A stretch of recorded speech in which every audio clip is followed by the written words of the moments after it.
Assalamualaikum para peminat seni tanah air. Saya Zainal Abidin ataupun Maha Guru 58. Saya sebagai seorang peminat setia Tan Sri P. Ramlee, Allahyarham Tan Sri P. Ramlee, dan juga rakan-rakan P. Ramlee seperti Aziz Sattar dan S. Samsudin, kini sedang menemu ramah Datuk Aziz Sattar yang saya panggil sebagai Bang Aziz, tentang masalah yang sedang berlaku di dalam karyawan Malaysia. Maka saya sekarang berada di kediaman Datuk Aziz Sattar dan ingin menemu ramah Datuk tentang masalah yang sedang dihadapi oleh ahli-ahli karyawan. Bismillahirrahmanirrahim. Saya mempersilakan Datuk Aziz Sattar menceritakan apa sebenarnya yang sedang berlaku di dalam karyawan untuk tatapan semua. InsyaAllah. Sekian. Assalamualaikum Datuk. Assalamualaikum warahmatullahi. Seperti mana kita sedia maklum, tujuan kedatangan saya adalah untuk mendengar daripada mulut Datuk sendiri tentang masalah yang sedang dihadapi oleh karyawan. Dipersilakan Datuk. Bismillahirrahmanirrahim. Dengan nama Allah yang Maha Kasih lagi Penyayang, saya memberi penerangan ini adalah dengan hati yang ikhlas. Sebenarnya berlakunya benda ini bila karyawan ditubuhkan beberapa tahun yang lalu. Tidak ada masalah langsung. Kalau ada masalah pun kita selesaikan sama-sama sendiri di dalamnya. Tapi kebelakangan ini pada antara bulan 12 2006 yang lalu, kalau tak silap saya, Perdi telah melantik salah seorang untuk mengendalikan projek-projek persembahan karyawan. Itulah mulanya berlaku. Tapi dalam masa setahun beliau mengendalikan konsert-konsert yang diperolehi oleh karyawan. Maka macam-macamlah berlaku yang saya rasa itu pun walaupun ada berlaku macam-macam, ramai AJK yang lebih awal sudah keluar kerana tidak menyenangi cara-cara dia mengendalikan kat situ lah.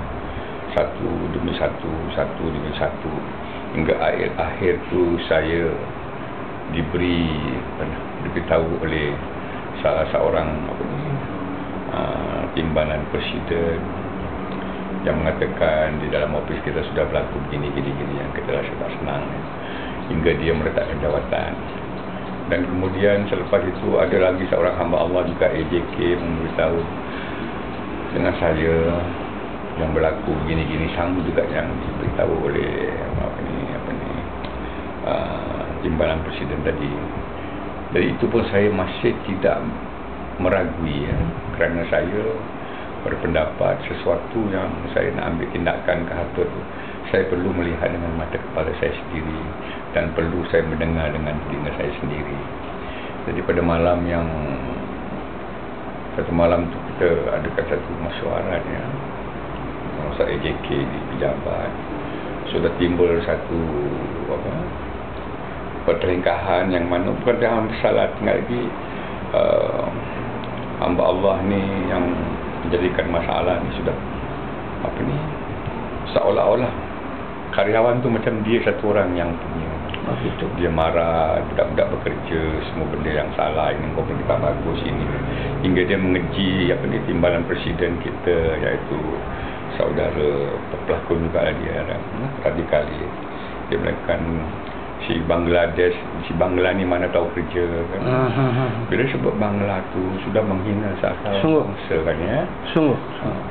Jadi tak tahu bekerja, tak tahu ini, dia tak layak jadi timbalan presiden.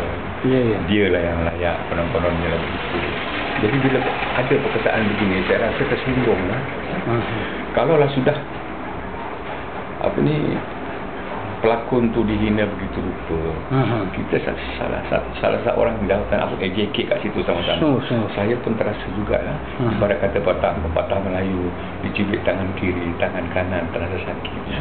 Begitulah saya Sudah habis itu dia timbulkan pula soal duit RM100. Itu pun baru 2 bulan ke 3 bulan yang kita terima duit RM100. Itu pun kita tidak minta AJK diberi RM100 bila kita datang meeting. Dan itu pun kita tidak minta langsung. Tak minta. Kata sudahlah aku datang meeting, aku nak. Tak ada langsung, itu diberi, kita terima dengan hati yang ikhlas. Tapi bila sudah dibangkitkan, mengatakan kita ni AJK datang cuma nak mengambil itu duit RM100 saja, bukan tahu kerja, allowance tu. Jadi bila timbulkan benda ini, saya juga AJK, jadi kita terasa lah. Jadi saya sudah terasa begitu. Buat apa saya datang ke surat dibangkitkan RM100, saya keluar lah. Saya keluar demi maruah. Itu sajalah. Ada harga diri. Kerana pada pendapat saya, maruah diri, maruah bangsa dan maruah negara adalah satu nilai yang amat besar dibandingkan dengan yang lain-lain. Kemudian saya keluar, selepas itu diorang ambil tindakan dalam tu, pecatlah manusia insan yang disebut buat kacau-kacau. Ya. Sebut nama pun tak elok juga. Ada dalam surat khabar. Aku tak pernah, orang tahu nama dia. Jadi apa saya pernah lupa tadi. Jadi itulah puncanya bila dia dipecat. Besoknya saya dapat tahu kata dia pecat, alhamdulillah. Mungkin tidak ada masalah lagi lah. Saya pun terus berjalan. Bila saya dengar begitu, saya minta lah adakan satu meeting lagi untuk membersihkan karyawan ni. InsyaAllah. Jadi dia persetujui, saya pun malam itu saya beritahu alhamdulillah benda ni semua sudah selamat. Mudah-mudahan keadaan karyawan ni berjalan seperti dulu lagi. Dan kalau boleh orang-orang rakan-rakan yang telah letak jawatan tu, saya nak ambil balik, nak pujuk dia orang untuk sama-sama menjayakan semula karyawan. Macam cari-cari bulu ayam. Lama-lama berjantung juga. Jadi begitulah puncanya. Kemudian satu hari tu dia minta dalam meeting tu Cik Freddy minta sama saya supaya Cik yang mengendalikan show-show kita tu diberi kesempatan lah untuk menyelesaikan 2 projek lagi, iaitu projek di Ipoh dan juga projek Countdown 31 Februari yang lalu ni lah. Jadi sebagai manusia dan lagi satu, kita menyayangi karyawan, maka saya bersetuju teruskanlah, selesaikan benda itu. Benda itu pun dah selesai semua, alhamdulillah. Dia pun sampai 31 bulan dia tak ada kaitan lagi dengan karyawan. Jadi pada 2 hari bulan tu saya dijemput, ada PC mengenai apa, Allah tahu. Sebagai ahli saya datang, sebagai AJK saya datang macam-macam. Saya tengok diorang bisik-bisik lagi sama saya, tak payah lagi bisik-bisik, terima baliklah dia bekerja ni. Tapi tu hari keputusan sudah dia pecat. Sekarang sudah ambil balik, macam mana saya pun tak tahu pendirian masing-masing. Jadi saya diam juga. Bila mana hamba Allah pun ada kasih juga menyalam salam sama saya. Saya salam seperti orang Islam. Kemudian saya duduk situ, saudara Freddy datang, bersalam dengan orang lain, dengan saya dia tak salam, saya pun tak terasa satu macam. Pula macam tu. Bila tak salam dengan saya pun terasa kenapa kak saya tak disalam. Orang lain semua dijumpa masuk ke dalam, saya tak terasa macam saya tidak diperlukan. Ada yang tak puas hati lah tu. Kemudian saya terus keluar. Saya keluar, saya balik rumah, saya tulis surat, saya letak jawatan sebagai AJK itu saja. Bila saya sudah letak jawatan, saya tak beritahu siapa-siapa pun juga Allah. Saya tak kasih tahu siapa pun, saya beritahu. Tiba-tiba besoknya soal khabar keluar kata saya, Haji Sattar sudah letak jawatan sebagai AJK. Saya diam aja, tak apalah. Kemudian bila benda tu keluar sikit, yang lain-lain datang. Seharian datang, ini datang, jumpa saya. Jadi saya ceritakanlah hari itu semua lah. Saya ceritakan, timbullah itu je belum lagi saya cerita pasal saya letak jawatan pasal sebab-sebab inilah. Kemudian besoknya lagi Freddy saya jawab benda yang lain. Dia jawab benda ada seorang kerani yang dekat office tu dah dibuang kerja. Jadi bila orang kerja, dia busukkan orang ini. Dia tidak busukkan orang yang bikin hal. Sedangkan dia tak ada kaitan dengan saya yang saya letak jawatan. Kenapa timbul benda ini? Benda ini saya panggil yang bekas sekarang ni kat office tu saya panggil, kenapa dia begini, betul ke kau ada tipu duit? Dia mengaku dia ada pakai duit diberi, tapi dia sudah ganti balik semua. So masalah yang timbul ni akibat penyelewengan kewangan. Belum lagi tu, belum sampai situ. Tak sampai situ. Okey, silakan. Kemudian saya betul kau gini. Even dia mengaku kan dia pakai duit tu dia ganti balik pasal dia lambat gaji. Bila dah bayar, gaji dia pula dia tidak dibayar. Hampir sebulan lebih, kat 2 bulan dia gaji dia tak bayar. Rasa dia juga. Kemudian timbullah macam-macam diceritakan oleh hamba Allah ni kepada saya. Bila sudah ada cerita-cerita gini, saya dengar itu kurang elok kan. Bila sudah elok, kebetulan pula pada satu hari tu ada Merodi semua datang ambil gambar saya kat rumah sini. Apa nak dipesan kepada saya pun beritahulah. Atas nama Allah Subhanahu Taala, saya dengan hati yang jujur saya minta kepada saudara Freddy letaklah jawatan dengan cara terhormat supaya tidak timbul perkara-perkara lain. Itu saja saya beri penerangan ya. Kemudian pihak Presiden pula menjawab seolah-olah macam dia cabar saya. Dia tak takut ini, tak takut itu, tak takut macam-macam. Saya fikir kenapa sampai begitu sekali. Saya minta dia letak jawatan dengan cara terhormat. Tapi bila jawab tu saya rasa macam mencabar saya lah. Saya pun tak ada jalan lain. Pasal dia sudah mengatakan dia tak takut di soal di siasat polis, tak takut di siasat biar. Maka tak ada jalan lain. Saya teruslah buat laporan kepada polis. Saya dengar cerita-cerita daripada, saya sebenarnya tak pernah tanya pasal wang ke pasal apa dalam karyawan, tak pernah saya tanya. Saya tak meribut-ribut.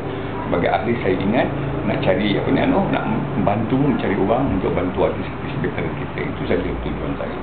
Tak ada ingat kata ada kepentingan di karyawan saya.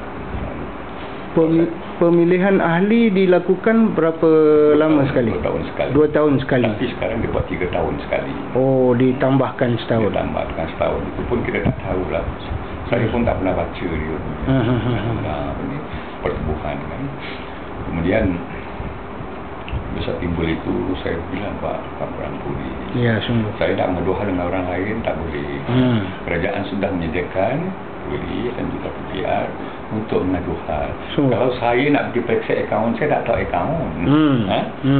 Jadi nak periksa ini tak mungkin saya boleh dapat pemeriksaan yang kata orang 100% mungkin. Ya, sungguh.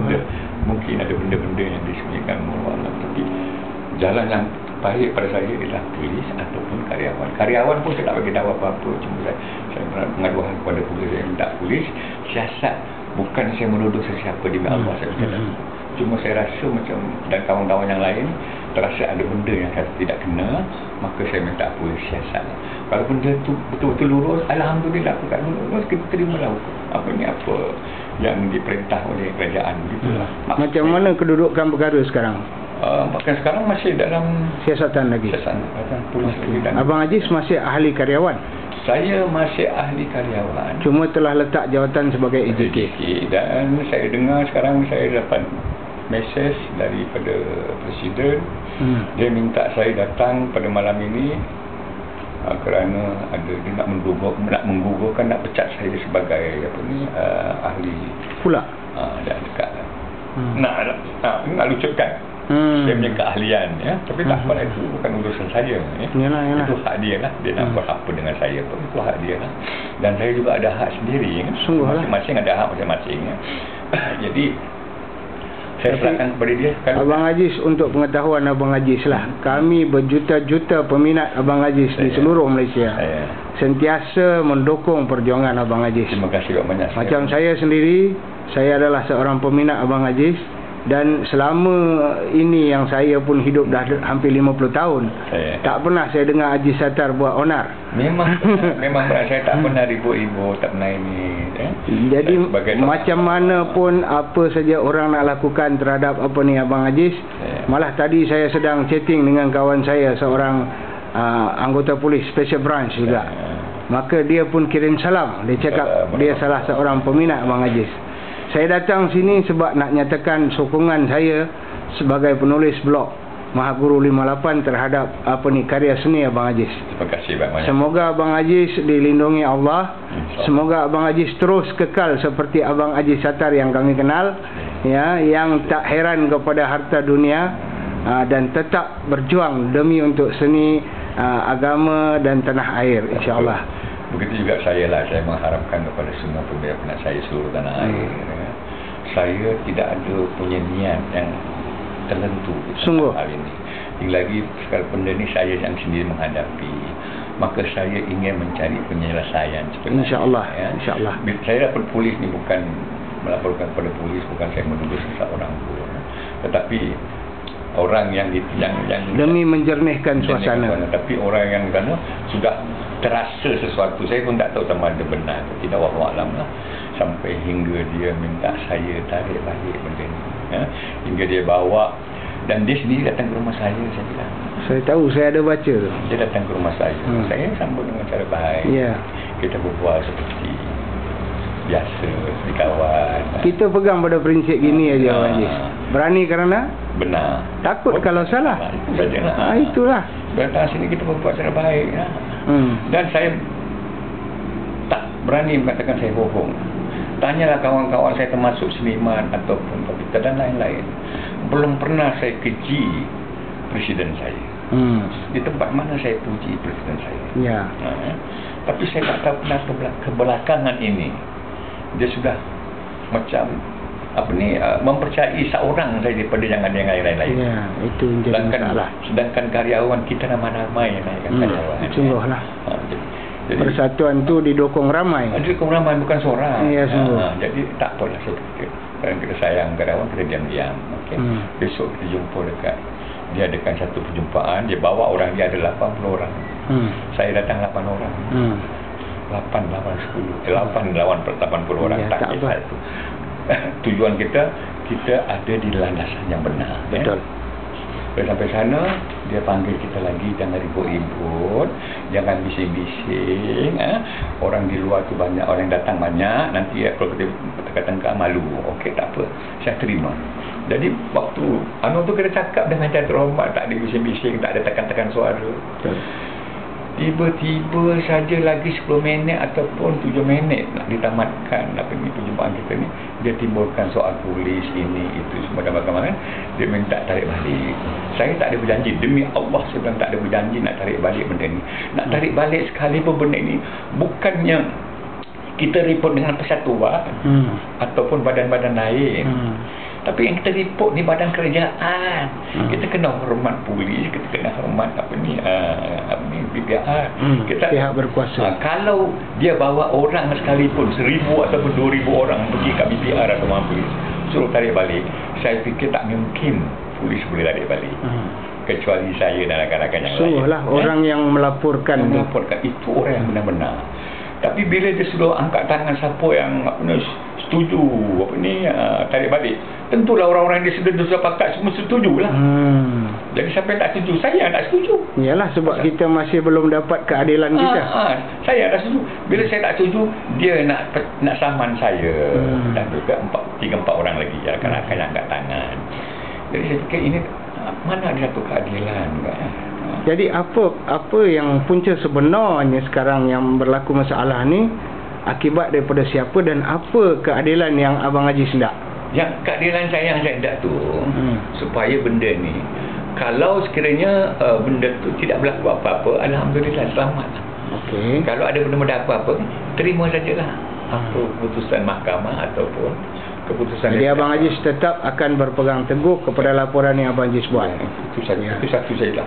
Bukan saya tak mengesahkan, demi Allah saya mengesahkan. Cuma saya rasa kawan-kawan dan lain rasa. Sebabnya kita tidak tahu apa yang berlaku sebenarnya. Patut diadakan pungutan suara tak? Saya tak tahu lah tu. Sebenarnya saya tidak pernah dengar katanya nak keluar duit 5,000 ke 10,000 bagi tahu. Sepatutnya nak keluar duit 5,000 ke atas kata orang kan. Mengikut peraturan undang-undang yang baru saya tahu, kita kena laporkan kepada AJK. Nak keluarkan 20,000 pun, nak masuk duit 10 sen pun kita kena tahu, beritahu AJK. Tapi benda ni kami tak tahu langsung. Kemudian kebelakangan ni adalah kata budak yang diberhentikan kerja, dia yang masukkan, dia yang yang ditelefon oleh satu syarikat besar, ada masuk duit sekian, kemudian duit tu jadikan apa ni, sedangkan kita tak tahu tu duit daripada mana datang. Sedangkan kita karyawan pun tak ada urusan persembahan tu, bukan orang lain, tapi kenapa nama karyawan? Ini satu benda yang kita rasa kurang senang, sebab itu kita buat laporan kepada polis. Tapi alhamdulillah, bila karyawan BPR dengar kata saya sudah pergi laporan kepada polis, tiba-tiba BPR sendiri telefon saya nak jumpa saya. Diorang datang sini jumpa saya. Saya kasih teranglah, saya dapat laporan polis ini sebab-sebabnya lah. Saya tidak buat laporan langsung dengan BPR, tapi besoknya BPR entah lepas 3 hari tiba-tiba saya dipanggil dan rakan-rakan yang lain berjumpa dengan BPR. Saya pergi lah pejabat BPR dekat saya. Kami berceritakanlah sebenarnya gini puncanya ini yang kita dapat polis lah. Itu saja, tak ada apa-apa. Jadi krisis ni adalah berkenaan dengan penyelewengan kewangan. Ada pihak Finas ataupun Kementerian Warisan KEWA mengambil tahu tentang perkara Belum lagi. Belum ada. Bagi pandangan Abang Ajis macam mana? Patut ke perkara ni dikendalikan oleh Finas? Saya tak tahu benda ni, cuma sebab karyawan ni di bawah Kementerian Kewarisan kan? Ya. Tapi sebenarnya oleh kerana saya sudah laporkan kepada pihak BPR dengan polis, saya patut ada usul lah. Terserah pada pihak KEWA saja lah mengambil tindakan apa yang bagus dan tidak bagus. Walaupun orang mengatakan diselesaikan dengan cara terbaik. Sebab saya tengok kami berhajat. Saya tengok di sini selesai sengketa karyawan cara baik, dan nampak tu muka Abang Ajis pun ada kan, dengan Datuk Sarimah pun ada. So itulah saya datang ni nak meminta pandangan Abang Ajis, ya, macam mana cara nak menyelesaikan perkara ini. Pada saya, oleh kerana benda ni sudah terlanjur ke pihak polis dan BPR, saya serahkan benda ni kepada kedua-dua. Kita harap supaya pihak polis dan BPR dapat menjalankan siasatan dengan segera supaya menamatkan masalah ini demi keselesaan ahli-ahli karyawan sekalian. Tapi sebenarnya begini ya. Pada mulanya bila dia datang kemari, dia minta saya tarik balik. Saya tidak dapat memberi jawapan muktamad kepada beliau, sebabnya saya ada mewakili orang lain yang dipanggil oleh BPR dan juga polis ya. Jadi kalau saya bilang saya tarik diri, yang 5 orang tak tarik diri, kena bawa mesyuarat lah. Saya nak berondek dulu. Sebab itu bila saya dipanggil datang EGM ke apa dipanggil, mesyuarat tergempar istimewa, dia sendiri berjanji jangan kita ribut, kalau ada mengenai dengan polis ke BPR semua, kita rondeng kemudian. Jadi pada kita sudah fikir, demi Allah saya fikir, saya sudah dah lembut hati saya. Kita akan berondeng kalau boleh. Kita tak mau benda ni jadi panjang, kita cuba nak cari balik lah. Cari jalan macam mana kita nak cari balik. Nak cari balik pun bukan senang. Kita kena jumpa ini. Kita nak berondeng balik. Ada prosedur dia. Ada prosedur yang terbaik sekali. Tapi bila sudah dia sendiri mengatakan kita jangan masam-masam muka, dan bila saya nampak dia yang masam muka, dia tunjuk-tunjuk orang dengan tangan begini, itu saya nampak macam kurang sopan sikit lah ya, tunjuk orang dan jadi saya sudah ambil keputusan, saya tidak akan tarik balik kita. Kalau dia berlembut, saya berlembut. Kalau dia berkasar, kita berkasar lah. Itu saja lah. Kita ikut rentak lah. Oleh kerana saya rasa dia punya kata kotak Melayu, riak dia sudah tinggi. Dia minta saya darah-garakan sampai dia bawa orang minta kita tarik balik. Apa sebabnya? Kenapa mesti minta tarik balik? Benda tu suka kat polis. Memang boleh kan tak boleh. Kes lagi besar, lagi banyak tarik balik kan. Tapi kenapa dia minta sangat? Mungkin ada sesuatu, saya pun tidak tahu. Itu terserahlah kepada keadaan yang akan kita hadapi akan datang. InsyaAllah. Gini sajalah, kita berdoa supaya pihak yang berkuasa akan menangani perkara ni dengan baik dan mencapai satu keputusan dengan elok. Yang kata orang kata apa ni, tidak berpihak kerana sungguh demi keadilan. Walau macam mana pun saya dalam kesempatan ini saya mengucapkan terima kasih kepada semua peminat-peminat saya di ya, itu yang penting di Malaysia ni. Demi Allah, saya tidak mempunyai satu niat yang busuk kepada siapa. Kalau saya mempunyai satu niat yang tidak baik, mungkin saya tidak sampai ke saat ini kerja saya selama 55 tahun dalam betul hidup, ya. Saya senantiasa ingin menyumbang, ya. Sekadar yang saya mampu. Nak menyumbang uang kepada masyarakat memang saya tidak ada, ya. Tapi menyumbangkan kerja saja, ya. Bakti. Oleh kerana bakti saya tu, saya yakin kata Bapak Piramli dulu sama saya, Haji, seni aku bukan untuk orang, tapi seni aku untuk masyarakat. Itulah yang saya perjuangkan. Alhamdulillah hingga ke saat ini saya tidak penting kepada uang, tapi saya penting kepada kejujuran kita terhadap masyarakat. Maka sekarang ni, hingga sekarang ini, di mana saya pergi pun masih dapat sambutan yang baik, masih dapat teguran-teguran daripada siapa pun. Hingga saya makan di kedai pun kadang-kadang saya tidak tahu siapa yang bayar.